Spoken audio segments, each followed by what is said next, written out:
and get started, Mia, if you want to start the webinar. Perfect. Started.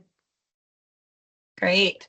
Hi, everybody, and welcome in. Thanks for joining us today as we dive into Minnesota's adult use cannabis program rollout and talk through some strategies and preparedness for our local municipalities. So just some quick housekeeping. We do have a Q&A option available for attendees. There's a toggle for anonymity if you'd like to keep your name anonymous. You can feel free to submit those questions throughout the webinar, and then we'll be sure to circle back to them at the end of the discussion. Quick run through of our agenda for today. We're going to be going over licensing and timelines, Minnesota market projections, considerations for building a sustainable program. We'll be talking through some of the language in the statute, specifically around local government control. We'll be putting forward some tax revenue estimates and considerations to be made, and looking forward for what the next steps for these municipalities will look like. And then we will wrap up with discussions around strategic partnerships. So we have a bunch of awesome speakers with us here today. We'll do a little bit of a round robin of introductions, but I'll go ahead and get started. My name is Shannon O'Mara. I am the Vice President of Strategic Services and oversee the Program Management Office at Higher Yields, and I will be your moderator for today. And I will pass it over to the Higher Yields team. Corey, if you want to get started. Yeah, my name is Corey Wagner. I'm the CEO and founder of Higher Yields Consulting. Thank you. And is Walker on now? I can't see. I am here. So awesome.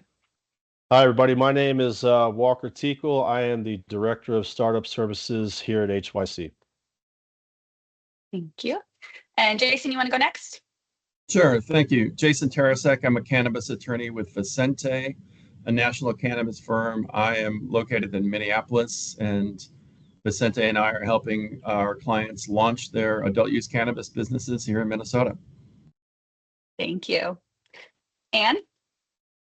Thank you, Shannon. And thank you, team, for the opportunity to speak with you today. Hello, everyone. My name is Anne Forkutza. I'm the head of strategic partnerships with BioTrack and All Leaves. We are a global cannabis software company. We operate in 38 states, 13 countries, and provide compliant software solutions. Thank you. Quentin, you want to go next? Sure. Hi, my name's Quentin Kruger. I'm the founder and chief operating officer with Bud Scout, located here in Lake Elmo, Minnesota. I'm a subject matter expert in operational efficiency, sustainability, and artificial intelligence, and excited to talk about cannabis and cultivation and retail today. Thank you, Quentin. And last but not least, Raymond. Hello, I'm Raymond Guns, a CPA with Dope CFO Certified Advisors. I do business development with them, and we help cannabis business owners with their tax strategy and financial accounting predominantly. Thank you, everybody.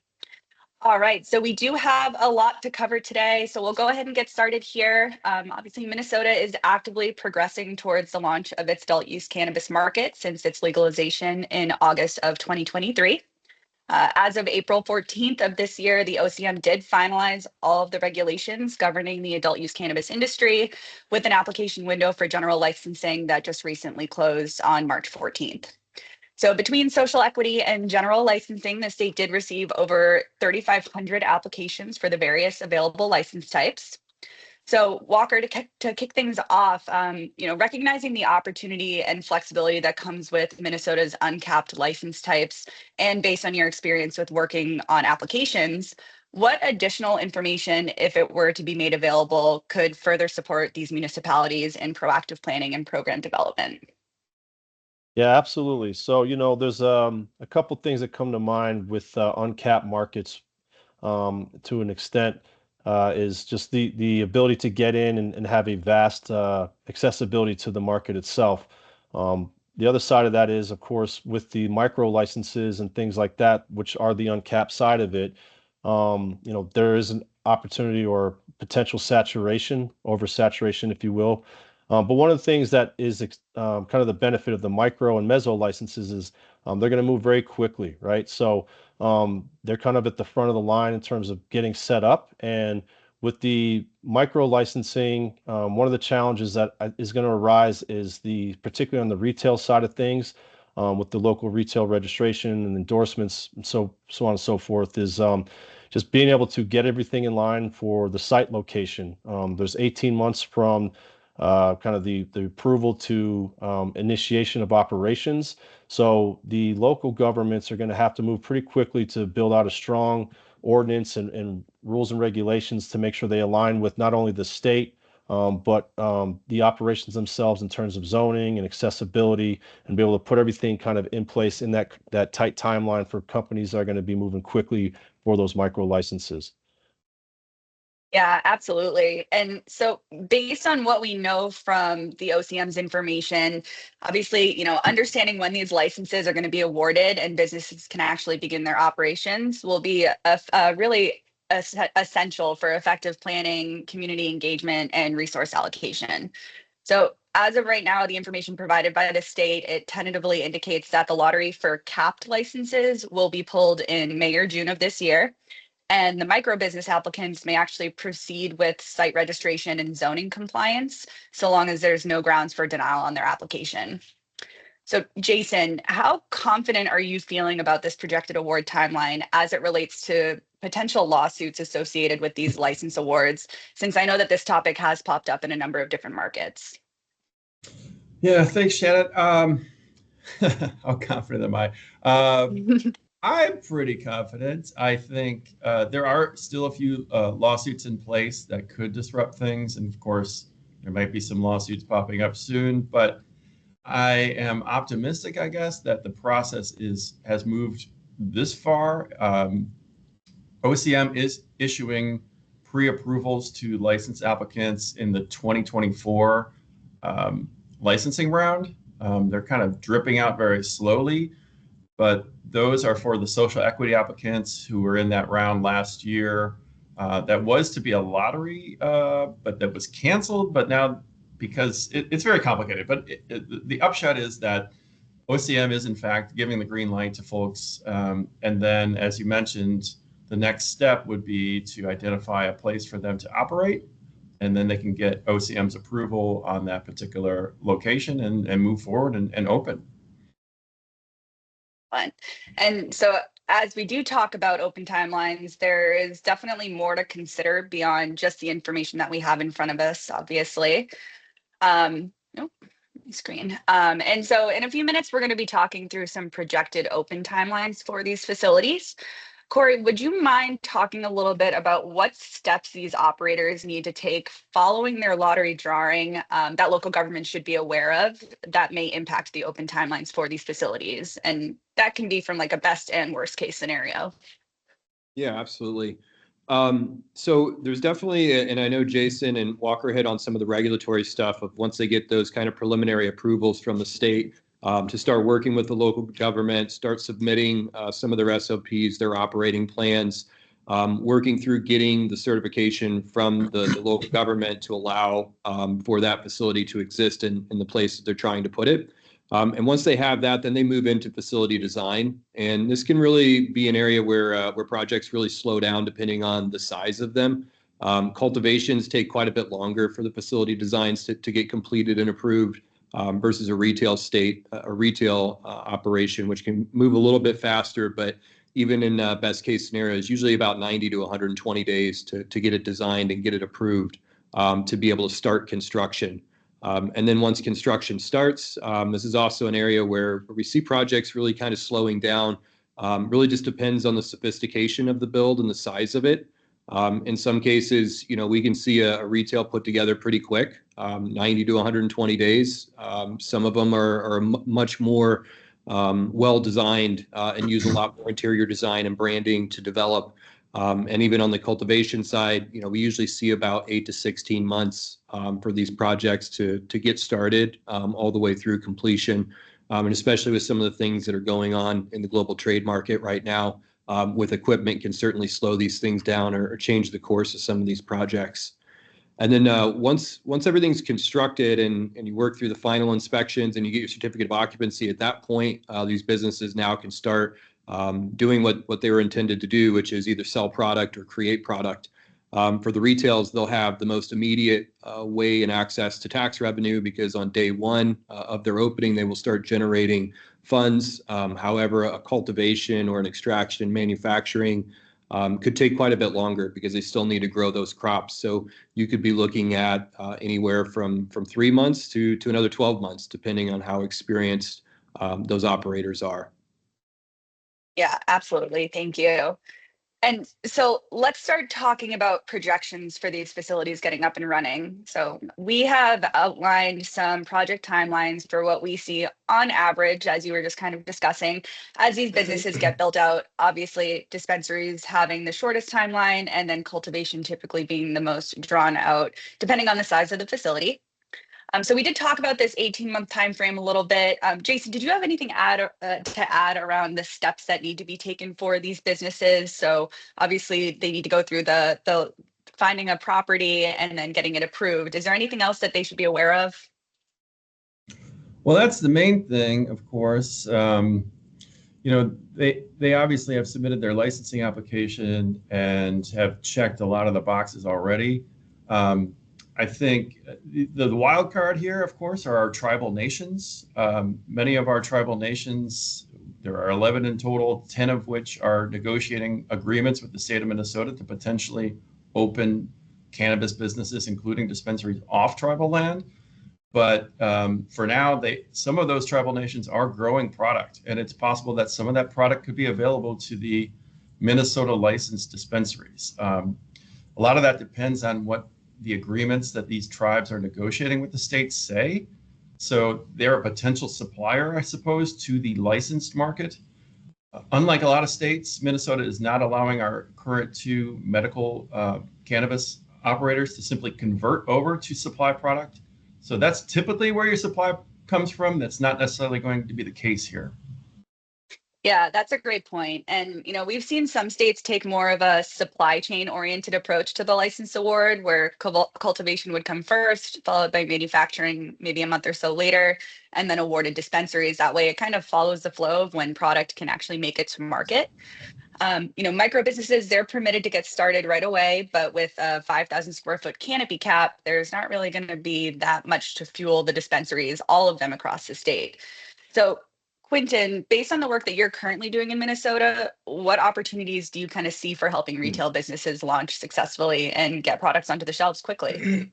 Yeah, no, thank you. There's a few issues, like we talk about business startup projections. What we're really talking about is demand and supply side economics, where we're going to have retail, which we alluded to is very easy, or easier than cultivation to set up. We're going to see all this demand, which originally all the demand, we're going to use all of it. It's going to be met by the supply side. But every state we've worked in, what I've seen out there in the field is we end up with a mismatch in demand and supply, meaning what the consumers want isn't what the suppliers are growing. And if they can provide it fast enough, we're either going to see stockouts at retail or we're going to see products sitting on shelf. Now, that number never gets to 0. There's this kind of constant uneasiness. So when a market starts up, we see a lot of excited people saying, I got my license, I'm going to make my manufacturing business, my cultivation business, my retail.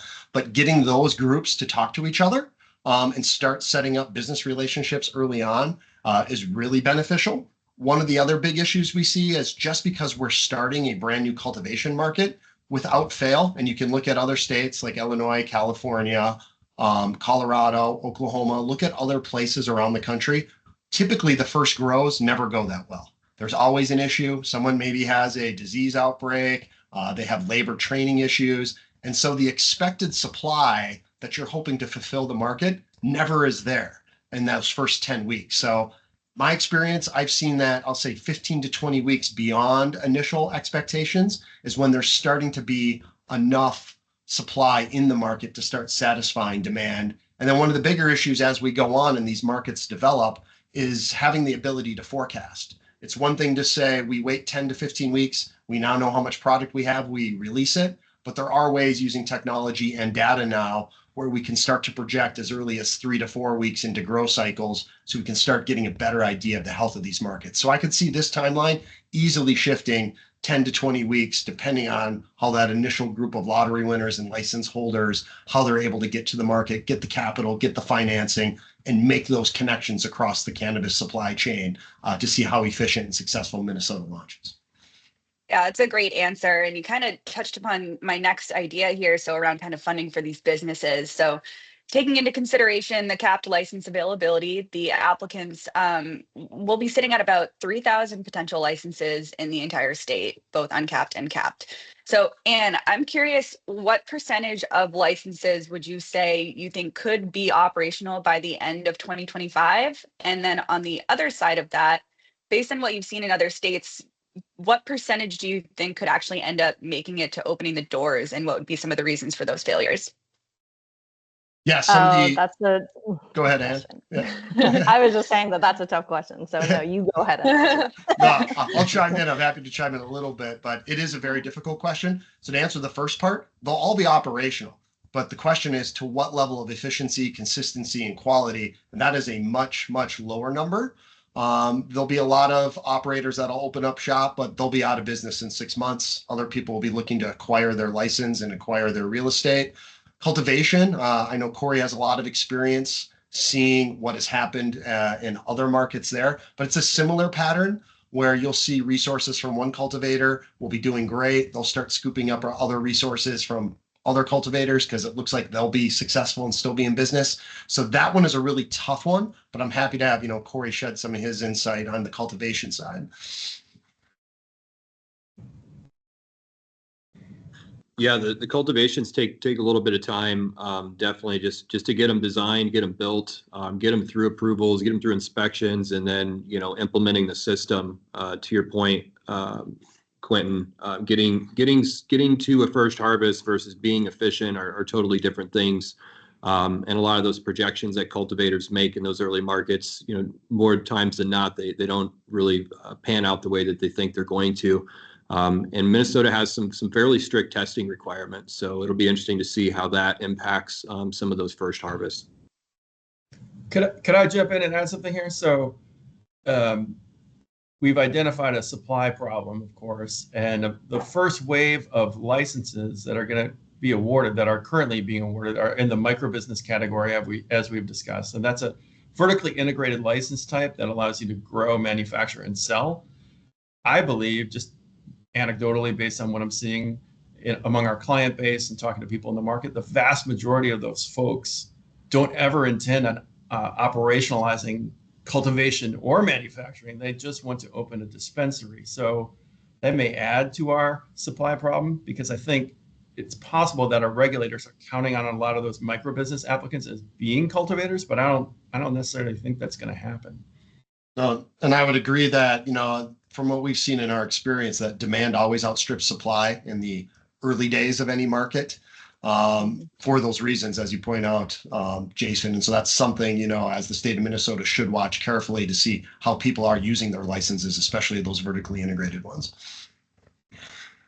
Yeah, absolutely. And, one of the interesting things too, I wish that this could have been public information, but as these micro and meso businesses are working through their applications, they were required to check off which endorsements they actually want to apply for. So if those endorsements were released, it could help municipalities plan a little bit better. So they could say, I've got X amount of micro businesses, but they only plan to open up their retail, or they plan to open up all three. So definitely some gaps in terms of the information being provided here to support those municipalities. Yeah, I would offer up too, from being here locally in the Minneapolis-St. Paul area, talking to people that are part of this process. There's a lot of folks that are applying for, meso licenses and larger cultivation licenses that do not have financing plans, and they don't have manufacturing space laid out. So it'll be very interesting to see what percent of those individuals are not only awarded licenses, but can they get operational? Those are groups that it is tough raising money in the capital environments post-COVID, regardless of the industry you're in. So I think that's a consideration that the state should really look at as they're awarding licenses. Yes, what we've seen in other markets and other states, it's exactly that. The two main factors is working capital and also real estate. So it's one component when you have the regulatory body doing their part to issue licenses, but it's the ancillary and the framework surrounding everything else that you normally take for granted within like any small business, whether it's banking, real estate, or working capital. Those factors, can really make or break how the rollout, how fast or slow the rollout is. Yep, absolutely agree. And so obviously the number of licenses, their open rates, the timelines, they're all going to have an impact on our revenue projections for the program. So Jason, in 2023, prior to the delays of the adult use program, Vicente did put out these market projections showing that the program could reach 551 million in 2025 of combined adult use and medical sales and 1.54 billion by 2029. So I'm curious how you think that these delays altered those projections. Do you think the timeline will just simply shift out, or do you think that there may be some performance implications based on the progress that state has made with the rollout and some of the data that's been provided so far? Yeah, if you see me looking over here, I did not prepare this chart. Of course, we have an economist on staff who did that, and he did give me some revised numbers. And as you might expect, they're a bit more modest than our original bullish projections. So we've got 2025 numbers less than half of that amount. He's got projecting it to be roughly 250 million this year, and then roughly 700 million in 2026, and building, thankfully, to more than $1 billion in 2027. And frankly, his numbers, he's ratcheted it down a bit to almost 1.3 billion as sort of the ceiling in 2029. So unfortunately, I think some of these delays have forced a lot of these projections downward. But it's still, relatively speaking, a land of opportunity for new cannabis entrepreneurs. Yeah, absolutely. And I'm curious, Raymond, do you have any additional thoughts on these projections? Kind of just to go back to whether the micro business license open up retail or cultivation and product manufacturing, what we've experienced in the 20 plus adult use markets, demand always outstrips supply. So it's actually good that they're opening up retail stores instead of more cultivation. We've actually seen more markets overproduce. And then like New York, for example, a lot of the cultivators couldn't move their product because they only had 50 stores to sell to. Obviously, those numbers have gotten a lot better over the years. But so Minnesota's actually kind of doing it right, where micro business license, get it, you can pretty much guarantee you're going to get it. And then you can start opening up retail stores. And so we have two different groups we're working with in Minnesota. And 100%, that's kind of like how they're thinking through it is we can always back into cultivation and product manufacturing if we need to. High level, though, from the tax generating perspective, your retail stores will generate the most tax revenue, and they'll also pull the tax revenue through from the product manufacturers and the cultivators. So as far as the market projections, of course they're down. And Jason, big fan of your economists at Vicente, Andrew Livingston, really sharp guy. So again, just look at the economists. They can tell you the supply and demand figures, but when it comes down to the actual business of how these individual cannabis businesses operate, we want more retail stores open, because that'll help the whole market get off the ground faster, which again helps the whole economy, helps the whole tax revenue for all of these, local municipalities. It's kind of my thought process. Awesome. And so, get over here. So let's kind of shift gears a little bit and we'll start talking about how to build out a sustainable program at the municipal level. So obviously we've highlighted here a few best practices to help drive success of the program. That's proactive planning, community engagement, consistency and structure, and ongoing program evaluation, support from the state, and adequate staffing and support for the governments to the operators. But a big focus for local governments should really be around the local initiatives that will be the drivers of the program success. So, Anne, can you talk about some of the various local initiatives that BioTrack has highlighted that local governments should focus on their attention on? Thank you, Shannon. Yes, I love the slide. And, like you said, at BioTrack and Olives, we have seen a number of cannabis rollouts all across the country. Everyone is just a little bit different than the other one, which it makes this industry so exciting. But one thing that we really want to highlight, you do have, the core cannabis industry and the cannabis market. But really the purpose of this slide is to showcase how the cannabis industry can support even broader local policy goals. And we wanted to share these learnings as Minnesota rolls out its program. So for example, whether or not your priorities happen to be economic development, job creation, public health and safety, sustainability, equity, supporting small businesses. I mean, like who doesn't want to do any of those things?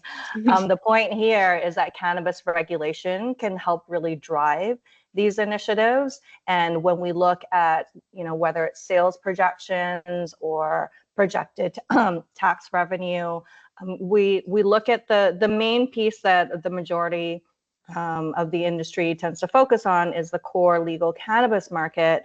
But really, the cannabis market also drives growth in the ancillary business side. So let's say if you're listening to this presentation and you're like, okay, I'm not really into cannabis or the plant touching component, that's okay. There's a whole ancillary business that is required to support this market. So for example, construction, security, banking, legal services, all of us as panelists today, we all provide some sort of ancillary product or service of some point to support this industry, and that even further contributes to the job creation, local economic development, and increased tax revenue. And then just the final thing I'll say at the bottom right, it notes that a well-regulated system does help reduce illicit market activity. It actually improves public health and safety. That's always been a misconception that maybe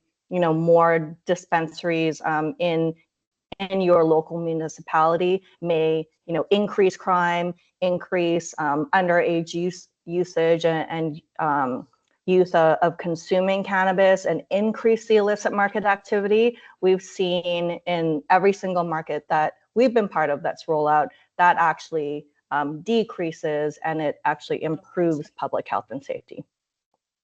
That's great. Thank you so much, Anne. And so Quentin, I wanted to get your take on the value of establishing these local initiatives, specifically around the sustainability portion of this.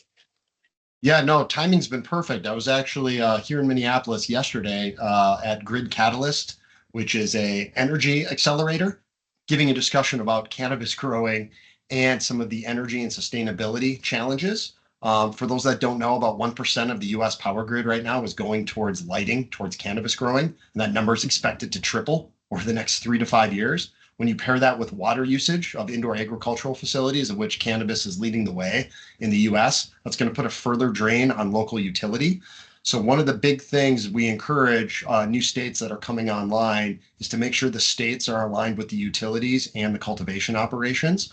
And one of the things we can look at from a technology standpoint is how can we put technology into cultivation to help the states keep compliance for users to manage their light usage, their energy output, as well as optimizing the needs of water of these facilities. There's been a lot of stories in the news lately for those that follow like the crypto markets or look at hyperscalers. So these are the Metas of the world, the Googles, the Nvidias that are building large data centers that are actually causing brownouts and water shortages in communities. Not to say that a new cannabis cultivation facility in a local community is going to do that, but at a state level, we're going to be taxing our utilities more than we have just through residential now with new cultivation facilities coming online. So I'm really excited that there is technology out there and there are ways to help the growers and help the state kind of keep everybody in check so we can still have a healthy cannabis market, but still be good stewards to the environment and to those around us. Yeah, great answer, Quentin. And so, Corey, this is kind of more directed towards you. When it comes to looking at program sustainability, what have we seen, I guess, in terms of lessons learned from other states like New Mexico and Oregon in terms of some of the pitfalls that we've seen in programs that get rolled out improperly?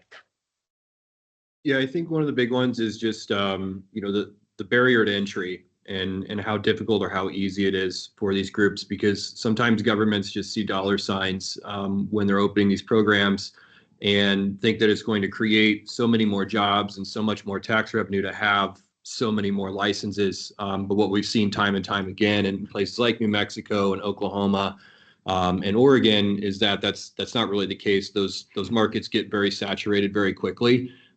The entrepreneurs and the small businesses who've invested their hard-earned time and money into those businesses often fail because the market's not there for all of them to be able to sustain those programs. And so we see a lot of job turnover. We see saturation in labor forces. And overall, it can just be it can be a really negative thing. And even Palm Springs was a really good example.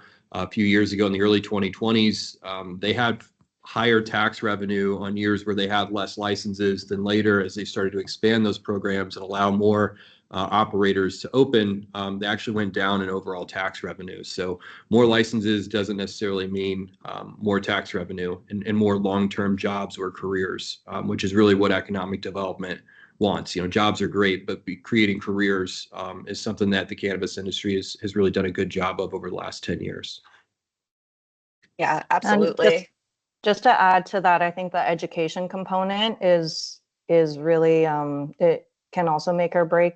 Going back to the career component, having the necessary education to learn how to have a sustainable business in a heavily regulated market like the cannabis market, and just building educational programs around that too. And thank you, Anne. So now kind of shifting gears again. So I know that there's a lot of content on this slide. This is language that's pulled straight from the local government control portion of the statute. What I wanted to highlight is really the top section, section F, which is essentially saying that the state can provide municipalities with an application once it passes the state level zoning ordinance clearing. But within 30 days of receiving that application, the city must inform whether or not the application meets the municipal zoning and code. So throwing this question out to Jason, what are some of the risks associated with the language in the statute, and what implication might this have on the municipalities if not only their ordinances, but also their cap determination on the uncapped licenses for retail registration, which are obviously highlighted in section H here for one registration for every 12,500 residents? Sorry, that was a little bit of a loaded question. I apologize. Yeah, well, Minnesota did something a little unique. It did not allow local governments to opt out of the cannabis industry. I think our legislators watched what happened in California, where that was allowed. And of course, the illicit market is happy to fill the void. And we did not want that to happen here. So I think that's something that was really smart. A lot of our local governments weren't crazy about that, of course. I think some of them probably feel like this is being jammed down their throat, but I think many localities, frankly, some of which surprised me, they come from relatively conservative political parts of the state, are now embracing this because they realize it is an economic opportunity, and it can be difficult to create new jobs in certain locations. But cannabis is an opportunity that is unique. And I think a lot of the attention has been on the cities of Minneapolis and St. Paul that are choosing to not limit the number of dispensaries in their jurisdictions. But many cities, many local governments are limiting the number of dispensaries. And like we've discussed, like Corey was alluding to, that actually may be a better decision in terms of having a healthy cannabis economy, because it's simply, you may have, if you allow an unlimited number of dispensaries, it's going to be difficult, if not impossible, for all of them to survive. So I know, again, the stigma is real. Cannabis scares a lot of people, especially when it's brand new. But I've been pleasantly surprised by how some localities have embraced this as an economic opportunity. Thank you, Jason. And so shifting over, so we're going to start talking about our estimated revenue. So we've thrown out some revenue estimate projections that can be brought in based on local sales tax collection and registration fees from the lens of both a small and a large municipality. So we took kind of a baseline approach to this. With a large municipality of 500,000 people, we just took that 12,500 per residents for one registration. So that sample data is reflecting 40 dispensaries, and the sample population of 50,000 is reflecting 4 dispensaries. So Raymond, I've got a few questions for you here. What are some logical ways for cities to really estimate their potential tax revenue? Mm, the logical ways, the two that pop in very logically is how many people do we have, or how many ultimate licenses are we going to give? Seeing this roll out a number of times, I would lean towards how many actual licenses does the city think they'll actually give. That ultimately is going to impact how much tax revenue they can ultimately bring in. I kind of see it both ways with what Jason and Corey were saying. You don't want to just give away unlimited licenses and just let them fight it out. We've seen markets do that and just, yes, I get it. Cream rises to the top. We should have free capitalism, but just the nature of the industry and it's so capital intensive. I think we need to be a little bit more thoughtful or intentional of how many licenses we give out. And so we've seen markets be more intentional, but you do want to have enough licenses out there where people can get easy access to their products. Corey touched on California as a really great example.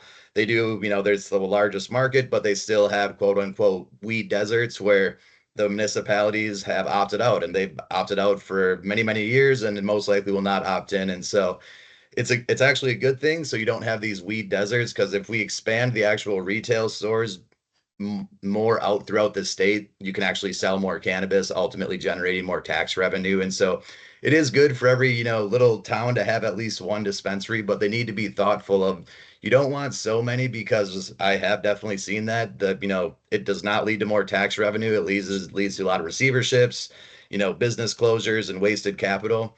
So it is better to have a fewer licenses with larger, more centrally controlled businesses. They just naturally run a little bit better. They have more free cash flow. They have more working capital.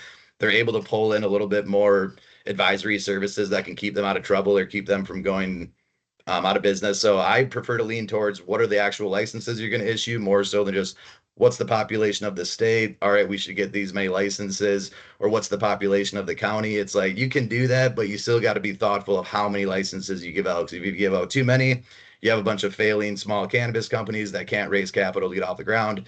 If you just give away a handful to only the pubcos and the MSOs, you kind of undercut everybody in your local market, outside of the employees. So it's a balancing act. I know that was a very PC answer to that, but that's kind of how I think through it, from just the actual business.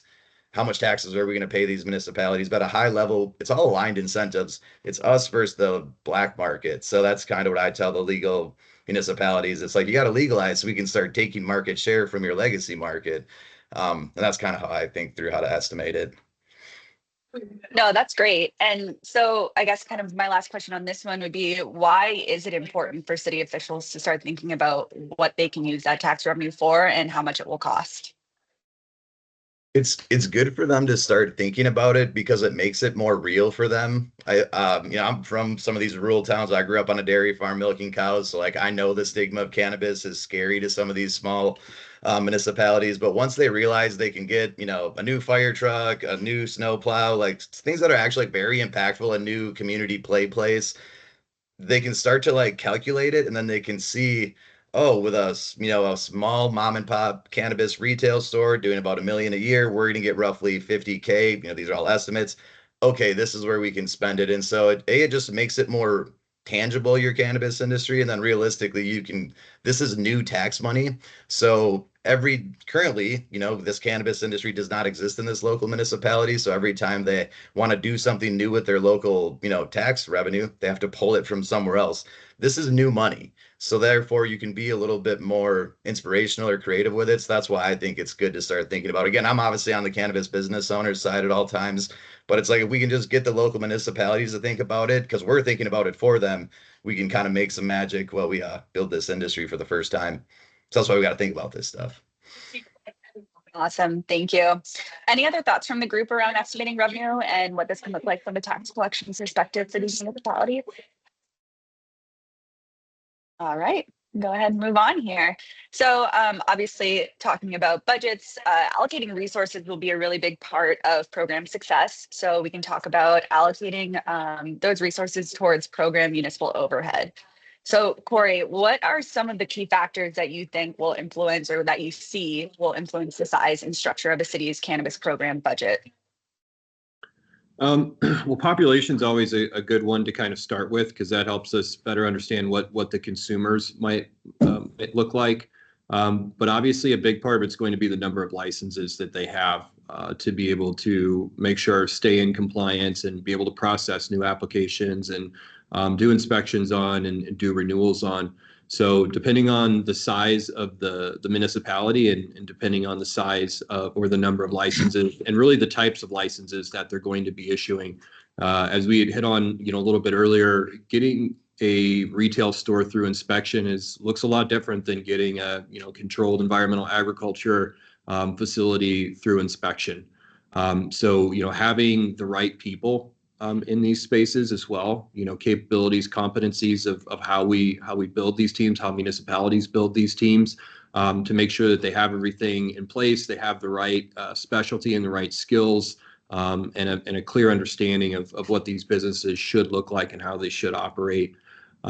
These are all pretty big pieces to really laying at least the groundwork for how to start designing a program around this at the local level.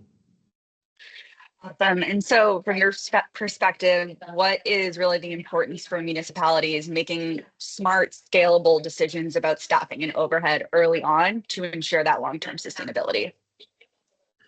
Well, knowing who you need is obviously a big part, but the tools behind it, are big as well. You think about if we're looking at 3,000 licenses being issued in Minnesota over the next 4 years, we haven't really processed one yet. So, what's it going to look like when we have, hundreds or thousands of these applications coming through all at one time? So making sure that the tools are in place, the processes are in place to be able to move through this efficiently. And again, just the people we have in place, making sure they have a clear understanding of what's required and how to process things quickly. I think you're on mute, Shannon. Thank you. Sorry about that. So obviously there is a lot to be done between now and the final award of all of these provisional licenses across all of the license categories. So this slide shows a combination of required steps by law as well as recommended best practices. So I'd like to open this up to both Quentin and Anne. And my question is primarily around compliance planning and it being a major step for these municipalities. So talk to me about the importance of compliance planning and what tools or opportunities for support are available to these governments. Go ahead, Anne. Okay, thank you. I cannot, that last step there, the education and training component, I cannot stress that the training and communication component is key. I think people often overlook that. In terms of tools behind the scenes, we've seen business application licensing tools. I think that there's a lot of the invisible work that does not get considered. And then we've also seen regulatory bodies, like well-intended, they just tend to throw more bodies at the problem to speed up the licensing issuing process, where, just like some of the points we made before, if the right tools and processes and planning are in place, and you front load that component, then you can really speed everything up in the end. We talked a little bit about California, and I'm based in New York, and so I've been seeing, it's just the way New York has been rolling out, and I think for Minnesota, especially in the local municipality, if there's a lot of planning up front with processes and tools, then from a compliance standpoint, then that allows the compliance officers and policymakers and regulators, then they can focus on that compliance component without worrying about the administrative overhead that rolling out a new industry like cannabis can really be taxing. Yeah, I'll build upon that. I think, the education piece that Anne mentions is huge when it comes to compliance and regulatory, because we need to face facts that cannabis is seen as a black box to most of the public. And right now, current regulatory systems there's this cultivation facility. They're doing something, they're making plants, they're processing plants, and then we have an output at the end that says, we produced X amount of poundage this month that went out into retail. The regulatory compliance and new technologies right now give us the ability to help educate not only the consumers, but the regulators to say, well, now we can actually forecast how well are these companies doing? Do we have healthy product? Is it consistent?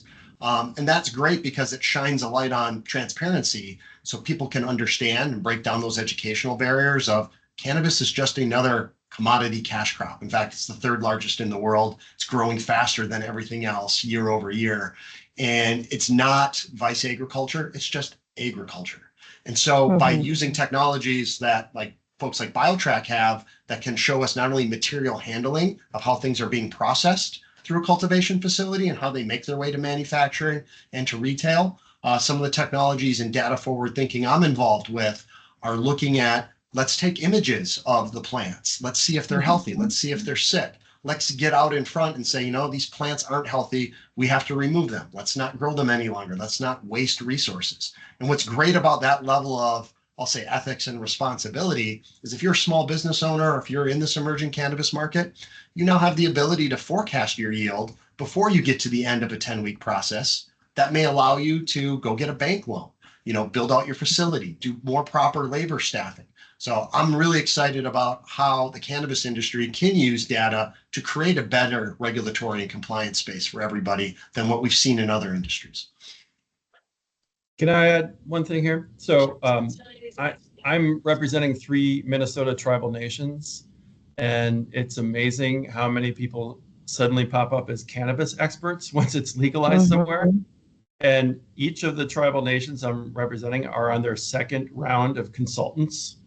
So be careful in vetting your consultants because there are a lot of people making very big promises, charging lots of money, and some of them either don't know what they're doing or don't have the manpower and capacity to deliver. Yeah, that's a really great point, Jason. And I will say, just in general, a pro tip, anyone who calls themselves a cannabis expert, that's your first flag. Anyone who is a cannabis expert or has been in the industry for, you know, 10, 5, 10, whatever number of years, they will still never call themselves a cannabis expert because I can, you know, I'll speak for myself, but I think you all, like in this panel, will agree. It's like, you're always learning. No one can be a cannabis expert because we all are always learning from each other. Yeah, I do. I completely agree with that, Anne, and I think that's a great point. And so I know we're close on time here. So Corey, in your opinion, what would you say would be the highest priority first step that these governments should take if their program is not yet finalized? Just assessing their gaps, you know, making sure they're set up for success, you know, working with people who've done it before, people who understand it, getting any sort of RFPs if they are going to need some additional support, getting those RFPs out to be able to get that support, doing research around grants. A lot of those have finished up. I think there's still one available, but there was and has been some opportunities through the state to get a little support as well. But really understanding the foundation that you're starting from and getting a second opinion on it, I think is a really big first step for these groups. Yeah, great. And our next topic actually is around grants. So when it does come to supporting municipalities, we wanted to take a second to talk about the different grant programs. So the OCM did recently close the Can Renew grant for projects and communities impacted by cannabis prohibition. But actually earlier this week, I think it was just two days ago, there is another grant that opened up called Can Grow. And Walker, I know you've been diving a little bit into that. Do you want to talk a little bit about the Can Grow grant? Yeah, absolutely. You know, it's going to be a pretty great resource for farmers, particularly that are looking to get into the industry here in Minnesota. And you know, they've got, I think it's $2 million on the fiscal year for 2025, and providing, you know, loan grants and opportunities for resources for expert mentorship and business management, rules and regulations, really to ease the entry for these farmers to get into the industry itself. As we've just been discussing kind of throughout this whole conversation, the complexities and challenges that come with local licensing as well as state licensing, you know, this opportunity to really provide clear direction and mentorship guidance for these farmers to participate in this program itself is going to just be furthermore the opportunity to create a robust market and opportunities for people that are already in that agricultural space to expand their farming and their space without really putting it at risk with, not doing things correctly, having to double back, wasting money and resources to do things kind of incorrectly. So this grant's going to be super beneficial. It's open at the moment. Obviously it's going to be due on June 3rd. And of course, winners will start to hear about this if they can move forward or not August 1st. And then they'll start allocating specific funds for the grants and the loans themselves based on project size and approval. So it's going to be a pretty exciting thing for people, particularly the farmers, to add to the full aspect of robustness of this Minnesota program moving forward. Thanks, Walker. And I think one of the great things about this grant is that local units of government are actually eligible to apply for it. So there's kind of two sides to it. The governments are able to apply for the farmer training portion of the grant. And really the goal of it is to provide adequate training to these farmers in order to accelerate market entry and growth. So really interesting opportunity there. One of the other pieces I did want to mention, so the state does issue special appropriations funding for legislatively designated projects. But from what we've seen so far, unfortunately, the state does not consider the OCM eligible for that funding at this time. Local governments would need to actively advocate for funding through the program by working with state legislators to name the project on a bill and then gain signatures from the governor in order to release those funds. So if anybody is interested in advocating for their municipality to get grant funding through that avenue, you can feel free to reach out and we're happy to kind of talk you guys through that process. Got a couple more minutes here, so let's just speed through. So Corey, obviously HYC has done work with local governments before, much of which was actually funded by grant programs. So do you want to take a couple minutes just to talk about HYC's work in California? Yeah. So we worked with the city of Desert Hot Springs for about 10 months through a grant that they had received from the state around Title 24, which was some code development around just upgrading technology to LED technology. And the city won $822,000 of that grant. And over the course of 10 months, what we were responsible for doing was coming in, kind of assessing the program, putting the process models, putting the SOPs in place, and training the staff on how to be able to kind of change their licensing process based on some of the new requirements from the state. And this was a pretty big area because DHS actually houses about 50 cultivators. And it's one of the areas that has some of the largest cultivations in the country, a couple 100,000 square feet for a few of them. So these were pretty large projects. And we were able to process about 63% of those over the course of 10 months and just utilize about 20% of the grant funds allocated for it. So it was a very successful program for the city. Awesome. Thanks, Corey. So coming to the end here, I just want to give everybody an opportunity before we jump into any Q&As that might have popped up to just do a round robin, talk about kind of your business and how you see yourself acting as a strategic partner in Minnesota. So Corey, do you want to go first? I know you just finished talking. Yeah. I think, just governments that are maybe a little concerned about what's coming and knowing they need a little bit of help, or maybe it's just a little bit of oversight and support. We can definitely come in and help assess the programs, develop any sort of process maps, and help through any sort of surge that they may feel from this first group of licenses that are going to come through. Awesome. Thanks, Corey. And Anne, you want to go next? Sure. Thank you, Shannon. And thanks again for today. So at BioTrack and Olive, so we provide a suite of software solutions. So that is point of sale, payments, cultivation, manufacturing, and seed to sale inventory management, specifically designed for the cannabis industry. So just don't look at us as just as a software company, but because we do have that deep industry experience, we can help states like Minnesota either build programs or look through some case studies from other markets and really just help Minnesota make their program their own and ensure that that program is efficient, scalable, secure, and most importantly, aligned with your own local values and goals. So here to help with anything. Thank you, Anne. Jason, you want to go next? Sure.